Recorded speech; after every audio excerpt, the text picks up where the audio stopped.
नमस्कार. दुहेरी माझा मितवा ह्या मालिकेत आपल्याला पाहायला मिळणार आहे. अर्णव घरी आल्यानंतर मामा त्यांना भेटायला जातात. मामा विचारतात काय काय झालं.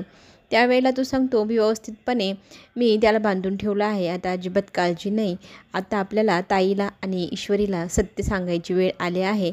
खरं तर अगोदर आपण ईश्वरीला सत्य सांगू, तिला आपल्या टीममध्ये सामील करून घेऊ. आणि तिला ताईची तर किती काळजी आहे तुम्हाला माहितीच आहे. ती काही ताईला त्रास होईल असं करणार नाही आणि ताईला विचारायलाही जाणार नाही याची आपण खात्री करूनच मग तिला सगळं सत्य सांगू आणि राकेशच्या तावडीतून आधी ईश्वरीला सोडवूया. मामाला हे म्हणणं पटतं. आपण ना लवकरात लवकर ईश्वरीला सत्य सांगायला हवं. ह्या गोष्टीवरती मामा पहिल्यापासूनच ठाम होते. ठरल्याप्रमाणे अर्णव आता तिला सत्य सांगण्यासाठी निघतोच.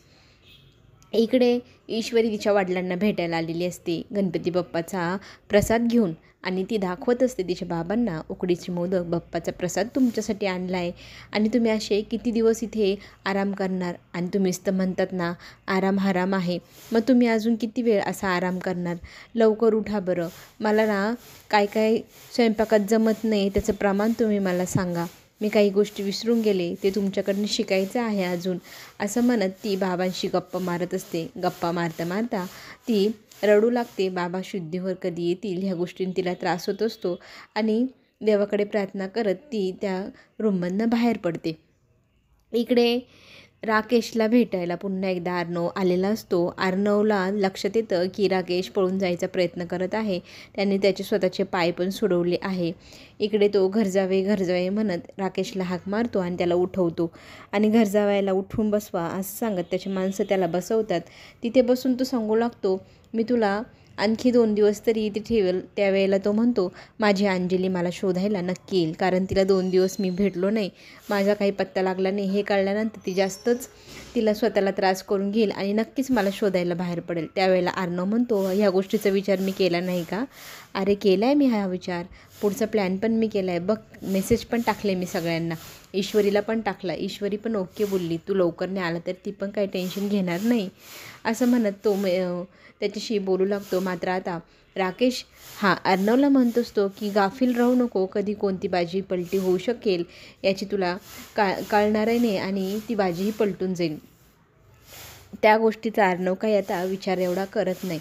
इकडे ईश्वरी सगळ्यांना हॉस्पिटलमध्ये प्रसाद देत असते. प्रसाद देता देता ती नकळतपणे अर्णवच्याही हातावरती प्रसाद ठेवते. अर्णव तिला म्हणतो मी गणपती बाप्पाकडे हीच प्रार्थना करेल की तुझे वडील लवकरात लवकर शुद्धीवर यावे आणि तुझ्या आयुष्यातली सगळी संकटं निघून जावी.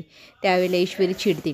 सगळे संकटं ही तुझ्यासोबतच काय येतात माझ्या आयुष्यात, तू आला की संकट येतं. मला ना तू नको आहे तरी पण माझ्या डोळ्यासमोर येतच असतो. ह्या गोष्टीचाच जास्त त्रास होतो आहे. पण ईश्वरीला अर्णव सांगू लागतो की मी देवाकडे प्रार्थना करेल तुझ्या आयुष्यातली सगळी सुखं तुला पुन्हा पूर्ववत मिळो आणि तुझं हे कानातलं माझ्याकडे राहिलं होतं तेही मी तुला द्यायला आलो आहे. त्यावेळेला ती नको म्हणत असते पण ती म्हणते मला याची गरज नाही. पण अर्णव सांगू लागतो की तुझ्या आयुष्यात ह्या सगळ्या गोष्टी मी पुन्हा एकदा परत आणणार आहे. मी देवाकडे कधीच प्रार्थना केली नाही पण तुझ्या वडिलांसाठी मी देवाकडे प्रार्थना करणार आहे. असं म्हटल्यानंतर ईश्वरी तिथून निघून जाते आणि घरी आल्यानंतर इकडे विसर्जनाची तयारी चालू असते. आरती केल्यानंतर आपण बाप्पाचं विसर्जन करायला जाऊ असं जयू आत्या सांगू लागते. त्यावेळेला नमुताई देवाकडे प्रार्थना करते की भगवंता माझे वडील ना पुढच्या वर्षी तुझ्या पूजेला इथे हजर असायला हवे. आणि अजून एक गोष्ट ती म्हणजे आमच्या आयुष्यात काहीतरी बदल आणखी होणार, तो म्हणजे आमच्या येशूचं लग्न होणार आणि पुढच्या वर्षी ते दोघंजणं जोडीन तुझी पूजा करतील, प्रार्थना करतील. त्यावेळेला ईश्वरी आता देवाशी भांडू लागते मी गणपतीचं विसर्जन करणार नाही, त्याला मी त्याच्या घरी एवढी सुखासमाधानी जाऊन देणारच नाही, कारण मी नेहमीच त्याच्यावर विश्वास ठेवला आहे. त्याच्या भरोश्यावर तर मी सगळं काम करते आणि त्याला नको कळायला का माझ्यासाठी तो किती महत्त्वाचा आहे.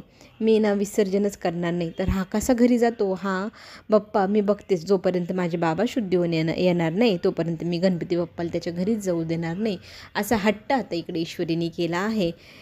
आणि अर्णव घरी पोचल्यानंतर कधीच कुणासाठी प्रार्थना न करणारा अर्णव आज ईश्वरीच्या बाबांना शुद्ध येऊ दे, त्यांची तब्येत बरी होऊ दे म्हणून देवाकडे प्रार्थना करतो, आरती करतो. इकडे ईश्वरी ही आरती करत असते. विसर्जन बाप्पाचं मी होऊ देणार नाही जोपर्यंत माझे बाबा शुद्धीवर येत नाही असा हट्टहास करत ती ही आरती करू लागते. इकडे सगळेजण त्याच प्रार्थनेत असता की काहीतरी चमत्कार घडू दे देवा. ईश्वरीची आई तिच्या बाबांजवळ बसून गणपती स्तोत्र वाचत असते आणि त्याच क्षणाला चमत्कार घडला. बाबांच्या हातापायांची मुवमेंट सुरू झाली आणि ते शुद्धीवर येत आहे म्हणून सगळ्यांना आनंद होत असतो. मोठे डॉक्टर तिथे भेटायला येतात, सगळेजण हॉस्पिटलमध्ये जमा होतात. ईश्वरी विचारू लागते डॉक्टरांना, माझे बाबा शुद्धीवर आले का? त्यावेळी डॉक्टर सांगतात हो आले, पण आता ह्या पणने काय ट्विस्ट आणला आहे हे पाहण्यासाठी आपण पुन्हा भेटू. धन्यवाद.